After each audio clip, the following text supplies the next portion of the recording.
The howling wind carried a chill so bitter it could freeze your bones in minutes. But while most men were buried in their homes, one cowboy walked through a blizzard hauling hay thanks to a tunnel he'd dug deep beneath the snow. Before we ride further, let us know where you're listening from, and if Frontier Tales speak to you, hitch your horse at the channel and stay for tomorrow's story. The winter of 1886 arrived early, and the prairie didn't wait for anyone to catch up. Thomas Gentry, a seasoned cowboy, had seen harsh winters before, but this one was different. As he stood in the doorway of his small cabin on the outskirts of what had once been a booming frontier settlement, he watched the dark clouds roll in with unnatural speed, like a predator circling its prey.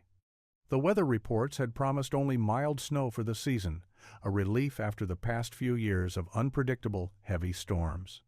Yet, as Gentry stared into the ever-growing darkness, he knew deep in his bones that this storm would be the worst of his life. He wasn't one for superstition, but even the cattle seemed uneasy. They shuffled in the yard, snorting and stamping their hooves as if trying to escape something they couldn't see. Thomas was used to their strange behaviors. Animals often knew more about the land's secrets than any man could, and right now they were uneasy. He grabbed his coat, the one his late father had worn before him. The thick wool had seen its fair share of winters, but it was the thick leather gloves he pulled on next that would protect him most from the bite of the wind. As he stepped outside, the temperature had already dropped drastically, a warning he couldn't ignore. The horses were already huddled under the lean-to, their breath forming clouds in the frigid air, and he knew his feed supplies wouldn't last long if the storm came in full force. Inside the cabin, the wooden walls creaked under the weight of the wind.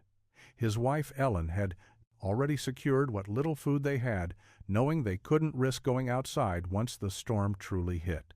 She had been busy, but now, with her face pale and eyes wide, she watched her husband as he moved with quick precision.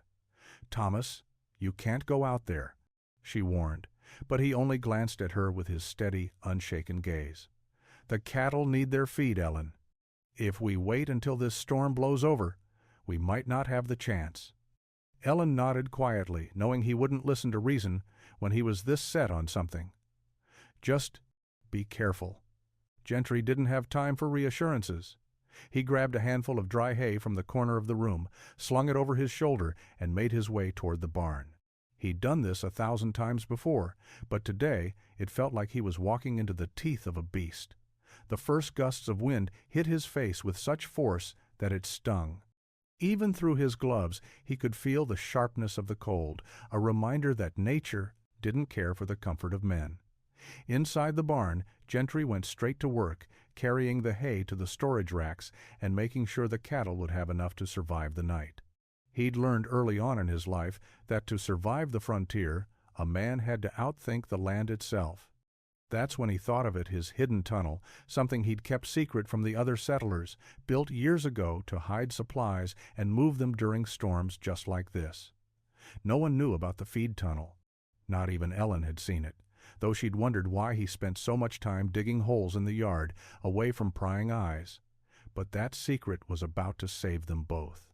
He'd built it for exactly this reason, to survive the storms that could turn a homestead into a death trap if the feed ran out or the cattle couldn't reach their shelter.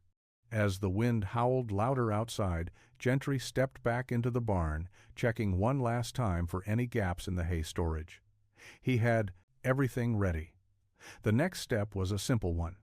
Cover the tunnel's entrance and make sure the cattle didn't wander away. Then, with the wind beginning to tear at the barn door, he would wait. The storm was coming, and there was no turning back. The storm hit just after midnight, roaring down from the mountains like a beast unleashed. Thomas Gentry had just finished securing the barn when the first full gust of wind rattled the roof, shaking the timbers as if they were toothpicks. The cattle, nervous and hungry, shifted restlessly inside their stalls. It was only a matter of time before the cold seeped in, freezing them to the bone if they weren't fed. In the silence between the howling gusts, Thomas could hear the crunch of snow beneath his boots as he made his way to the hidden entrance behind the barn. The snow had already begun to blanket the ground, but the path he'd carved years ago still remained.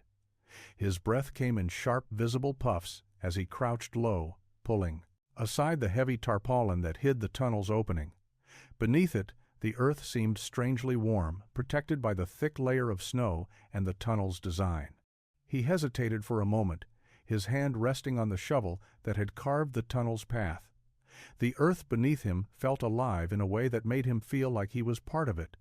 The tunnel had been an idea born from necessity, but it had become something more, an extension of his survival instincts. It wasn't just a place to store hay or supplies, it was his lifeline. He had dug it deep and wide, enough to store hundreds of bales of hay, a reservoir of food for the long, cold winters. And more importantly, it was a way to move that food without braving the deadly storms. The wind outside was relentless now, howling through the gaps in the barn walls, forcing the cattle to huddle closer. But here, below the snow, there was warmth and shelter. He had created a passage beneath the earth that no blizzard could reach. Slowly he began hauling the hay through the tunnel, his boots scraping against the smooth walls of the passage as he made his way back to the barn. The hay bundles were heavy, but the tunnel's low ceiling and confined space made the work feel more like a chore than a life-or-death struggle. The storm outside raged on, but inside the tunnel all was quiet. The soft rustle of hay and the occasional thud of a bundle hitting the ground were the only sounds that accompanied him as he worked. The deep, rhythmic scraping of his boots against the earth became a strange kind of comfort. He could almost imagine that the storm wasn't happening at all. That the world outside wasn't a deadly place, one that could freeze a man in an instant if he wasn't careful. By the time he'd hauled enough hay to last through the night, the storm was at its worst. The snow was falling so thickly that he couldn't see his hand in front of his face. He could hear the wind tearing at the barn walls, but it felt distant now. In the tunnel, it was as if he and the animals were sealed away from the world. The cold didn't reach them, and the storm outside could only howl in vain. Thomas sealed the tunnel entrance again, hiding it from the world. No one could know. Not yet. The wind had howled for 3 days without stopping.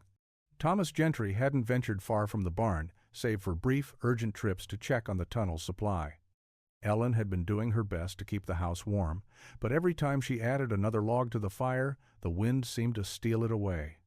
The temperatures had dropped to dangerous levels, and the snow piled high outside. It wasn't just a storm, it was a warning. By the 3rd day, Thomas knew the feed in the barn would run out before the storm passed. The cattle had eaten most of what he'd stored, and they needed more to survive. But the snow outside had become so thick that even the well-worn paths were nearly invisible. The feed tunnel, his only lifeline, was the only way to get food into the barn. Without it, he would be forced to brave the elements, and that meant certain death. With a quick glance at Ellen, Thomas pulled his coat tight around him, grabbed another load of hay from the storage tunnel, and made his way to the barn. The cold was biting, like 1,000 needles pinpricking his skin with every step. But he pressed on, his mind focused on the task ahead. The animals depended on him, and he couldn't afford to fail them now. The barn door creaked as he opened it, and the cattle immediately turned toward him, their hungry eyes fixed on the bundles of hay in his arms. He made his way across the barn to the hay rack, his boots crunching in the snow that had blown inside. His hands were already stiff from the cold, but he didn't stop. The hay was heavy, but his body had grown accustomed to the weight. It was the same weight he carried every day, the weight of survival. Ellen stood at the doorway, watching him through the snowflakes, her face drawn with worry. The storm was taking its toll on both of them. They'd managed to survive so far, but this was different. The storm wasn't just a test of endurance, it was a test of everything they'd built. Thomas set the hay down in the feed rack, and as he did, he heard a noise that made his heart stop, a thud. It was distant, but unmistakable. His mind raced, and for a moment he forgot about the storm. Had something fallen? Or worse, had the tunnel entrance collapsed under the weight of the snow?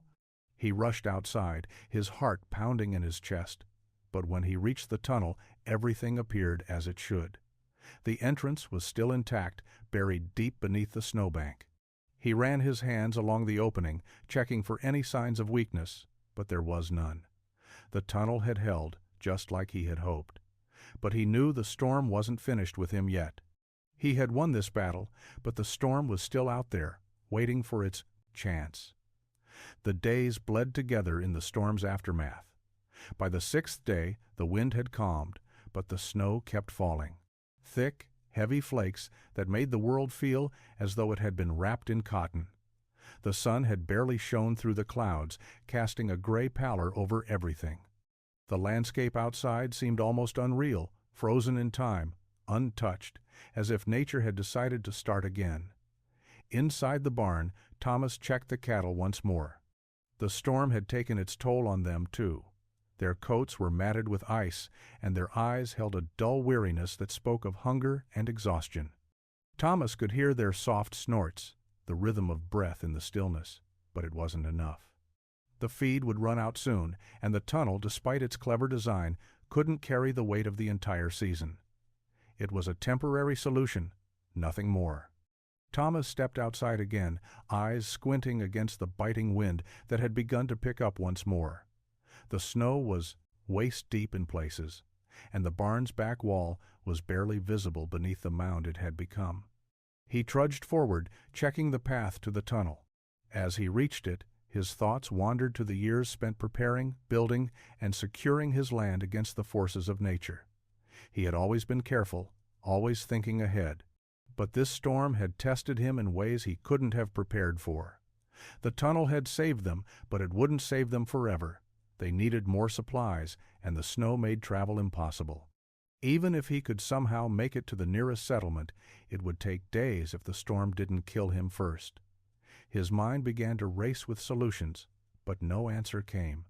No matter how hard he tried to think of something, nothing was left but the cold reality of the storm. They were trapped. Back in the barn, Ellen had lit the stove again. He could see the faint glow of firelight through the crack in the door. He paused before entering, the sound of the storm louder now, but distant like the world had closed in on them. He stood there for a moment, his breath slow and measured, grounding himself in the reality of their situation. This was no longer about surviving the storm. This was about what came next. He wiped the snow from his face and stepped back into the warmth of the cabin. Ellen looked up, her face pale from days spent inside, but her eyes still sharp with worry. She said nothing, but he could see the question in her eyes. "How long can we last?" she asked quietly, her voice a mere whisper against the crackling fire. Thomas didn't answer right away. Instead, he walked to the stove, the warmth a welcome relief to his cold skin. "Not much longer," he said finally, "but we'll make it." He hoped he was right. The morning brought no reprieve.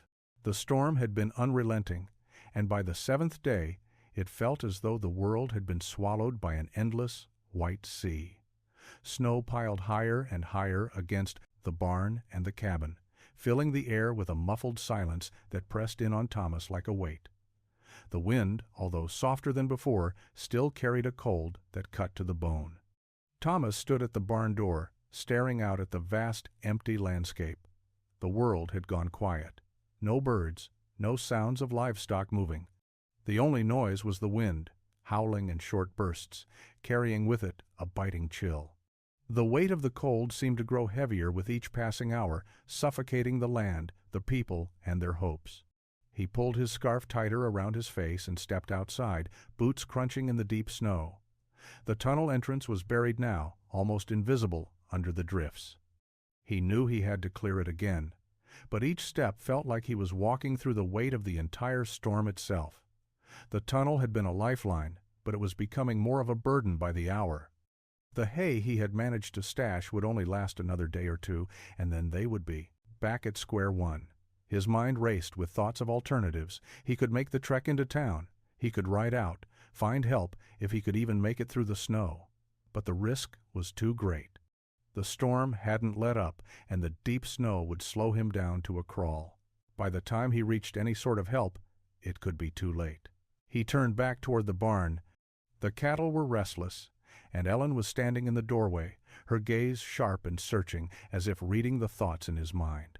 She had been quiet these last few days, watching him with a knowing look that seemed to say she knew this day was coming, but was still waiting for the miracle that might change things. "Thomas," she said, her voice soft but firm, "we can't keep going like this. The cattle are weak, and you can barely move. You have to rest. You're pushing yourself too hard."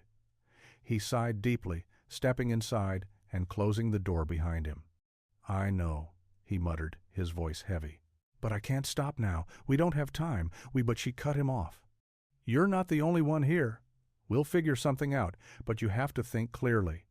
This storm isn't just about strength. It's about survival." Her words hit him harder than he expected. Ellen had always been the practical one, the one who found calm in the storm. But even she was running out of hope. He looked out the window, staring at the wall of snow that encased them. The storm had never felt more final, and for the first time he allowed himself to consider that maybe, just maybe, the tunnel wouldn't be enough. By the 8th day, the storm had started to ease. The wind no longer howled with such fury, but the snow continued to fall, now more gently, as if the world was taking a breath before the next onslaught. Thomas had spent the last few days in a haze of exhaustion, his body moving on instinct more than will. Ellen had insisted he rest, but there was always another task. Another responsibility that he couldn't ignore. The cattle needed feeding, the hay needed hauling, and the tunnel was becoming more and more difficult to access. They were on borrowed time. The sun had not yet shown its face when Thomas went outside to check on the feed. His steps were slow, each one feeling heavier than the last, and when he reached the tunnel entrance, he was met with a familiar sight. The snow had buried the opening once again, but this time it was different. Something was wrong. There was a faint trace of footprints, heavy, deep impressions in the snow, leading directly to the tunnel. Thomas's heart skipped a beat. He glanced around, his eyes scanning the landscape. It was too early for anyone to have arrived, especially given the depth of the storm. He moved cautiously, pulling his coat tighter around him, his breath coming in visible puffs as he neared the tracks. As he bent down to examine the prints, a voice broke the silence. "Thought I might find you here." Thomas's hand froze mid-motion. He straightened slowly, his body tense. He didn't recognize the voice, but it was unmistakably human. He turned, eyes narrowing, to see a figure emerging from the white haze, a tall man, his face obscured by a thick scarf and hood, but there was no mistaking the outline of a rifle slung over his shoulder. The man was a stranger, but his posture spoke of someone who had lived in the harshest parts of the frontier. His boots were caked with snow, but there was no hesitation in his movements. He seemed to know exactly where he was going, as if he had traveled this land many times before. "What do you want?" Thomas's voice was rough, a mixture of suspicion and wariness. The stranger smiled, though it was hard to tell behind the layers of fabric around his face. "I've been traveling for days. Figured I'd find someone out here. Storm like this, there's bound to be someone in trouble." He stepped closer, the cold air biting at his cheeks, but he didn't seem to mind. "Name's Rance. I saw your smoke from a ridge a few miles out." Thomas didn't lower his guard, but something in Rance's demeanor made him pause. The man wasn't frantic or desperate, as one might expect after days in a storm. He seemed calm, collected, almost as if he'd been expecting to find someone. "You're a long way from town," Thomas said cautiously. Rance nodded, the movement slow and deliberate. "Got stuck in the storm. Ain't my first time caught in one like this. I've seen the kind of damage these storms can do. Thought I'd check in, see if you needed help." For a moment, Thomas didn't speak.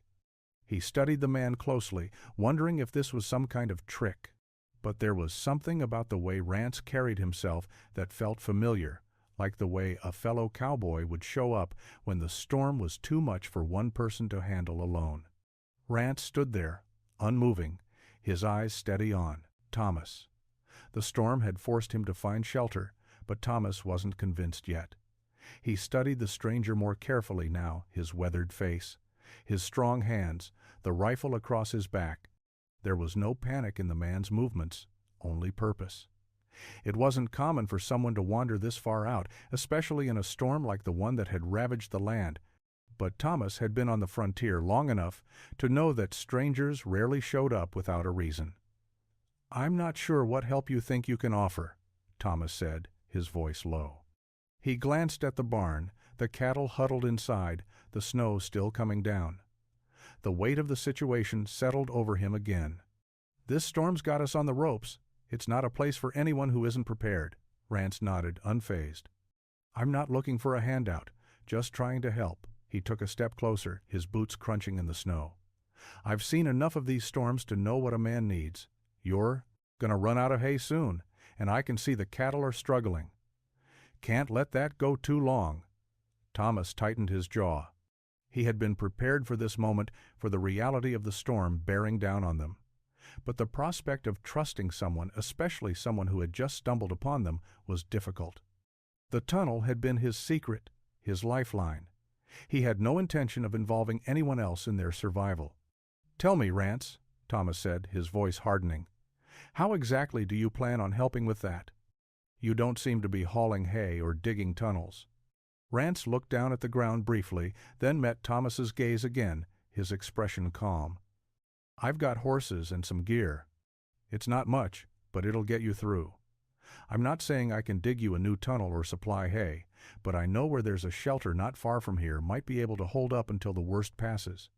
Or, if you want, I can help get your cattle to higher ground. Maybe find something more to get by."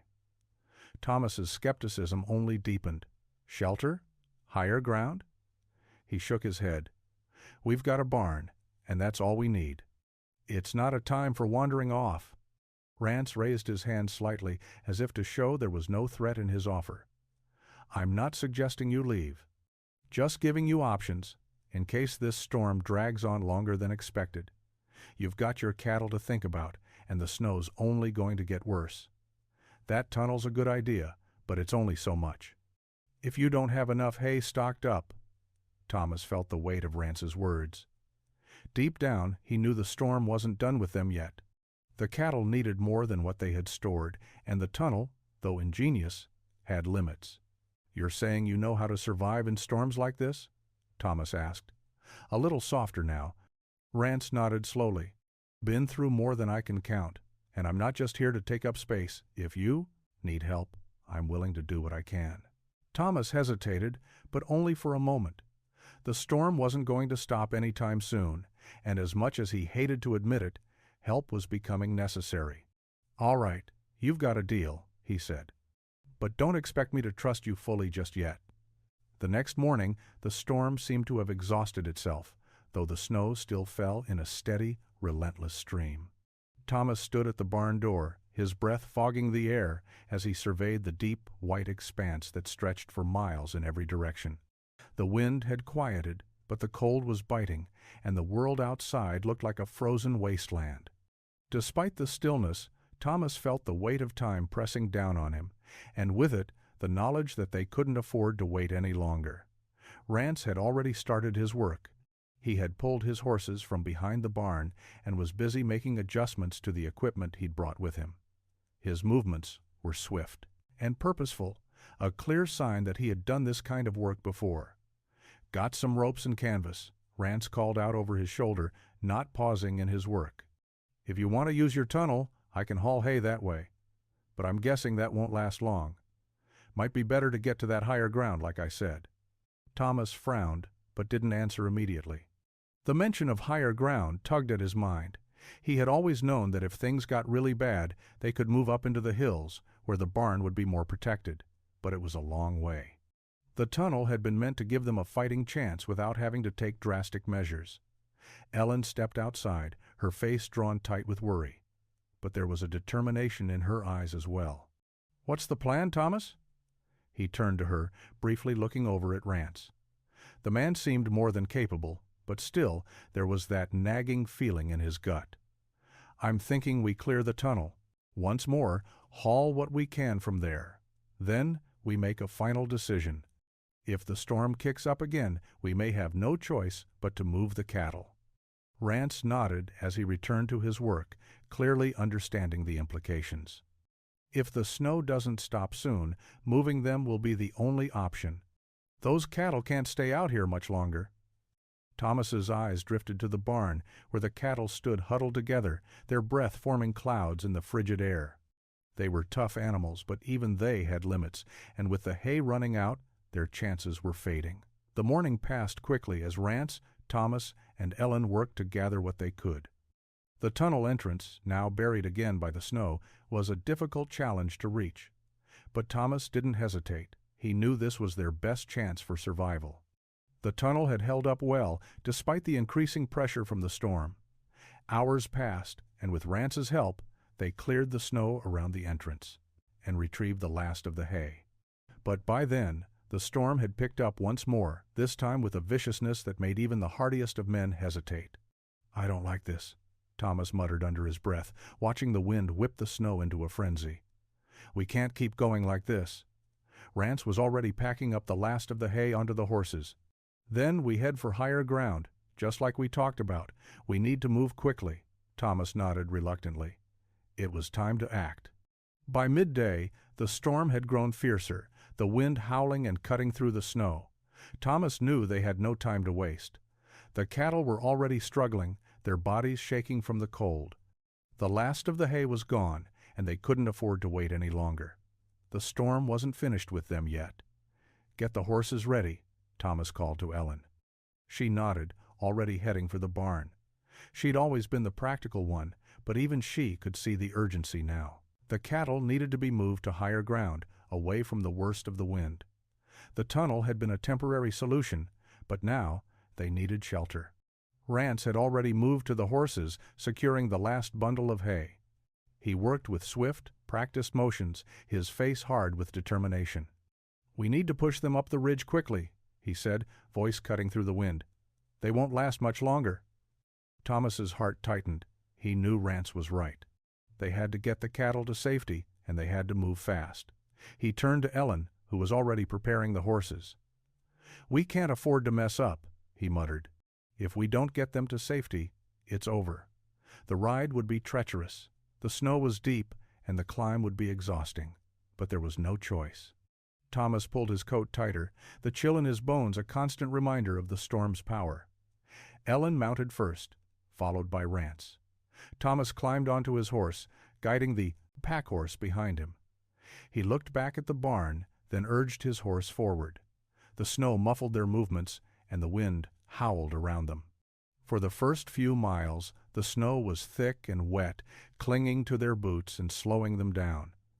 Visibility was nearly non-existent, and Thomas could barely make out the silhouette of Ellen's horse ahead. The cattle trudged along slowly, their bodies stiff and weary, clearly exhausted from the days spent trapped in the barn. The higher they climbed, the worse the storm became. Snow piled up in deep drifts, and the wind whipped around them with increasing fury. At times, Thomas couldn't see more than a few feet ahead, relying on the sound of Rance's horse to stay on track. Hours passed, the cold seeping into Thomas's bones, but they pushed on. They had no choice. They reached the top of the ridge after what felt like an eternity. The wind was less intense here, and the snow less deep. It wasn't perfect, but it was a safer place for the cattle to rest. Ellen dismounted, her movements slow but determined. She secured the horses, her face pale but resolute. "We made it," she said, her voice soft but filled with relief. But Thomas wasn't ready to let his guard down. The storm wasn't over, and neither was their fight for survival. By evening, the storm had finally calmed. The wind no longer howled, and the snow had lightened to a gentle fall. Thomas stood at the edge of the ridge, looking out at the silent, snow-covered world. It was hard to believe they had made it this far. The cattle were safely settled in, huddled close together, their heavy breathing rising in visible clouds against the cold. For the moment, they were safe. Thomas had never been one for false hope, but as he watched the cattle, he couldn't help but feel a sense of relief. They'd made it through the worst of it. The higher ground had shielded them from the wind's full fury, and the shelter, though temporary, had been enough to protect them from the cold. The cattle, tired but alive, were the proof that they had made the right choice. Behind him, Ellen was tending to the horses, her movements slow but steady. Her face was drawn, the toll of the past few days evident in the lines of exhaustion, but her eyes held something else, quiet strength. She had carried them through the hardest moments without a word of complaint, and now, with the storm finally breaking, there was a quiet peace settling over her. Rance was by the fire, his back to the wind, eyes fixed on the flickering flames. Thomas could see the weariness in his posture, but there was something about the man that made him steady. He'd seen enough storms to know what mattered, and right now Rance knew it was the quiet, not the storm, that would test them next. "We've made it," Thomas said, more to himself than anyone else. "But we're not out of the woods yet." Rance turned his head slightly, the firelight dancing in his eyes. "No," he agreed, his voice low. "The storm's over, but survival's still a matter of making the right moves." Thomas nodded, pulling his coat tighter against the cold. It was still freezing, and although the wind had lessened, the night would bring its own set of dangers. The cattle had enough feed for a day or two, but that wouldn't last long. They needed to move fast once the storm fully broke. For now, though, they were safe. The silence between them stretched long, filled only by the sound of crackling wood and the soft wind. The fire in front of them burned steady, offering warmth, a small comfort in the middle of a frozen wilderness. But it was a fleeting comfort. The storm had been brutal, and though they had made it through, they all knew this was only one small victory. Thomas looked out over the ridge, his mind turning over the next steps. The cattle would need more hay soon, and the supplies in the barn wouldn't last forever. They had options fewer than they'd like, but they had time. For now, though, there was nothing to do but let the world rest. Let the storm pass, and let the fire burn on through the cold.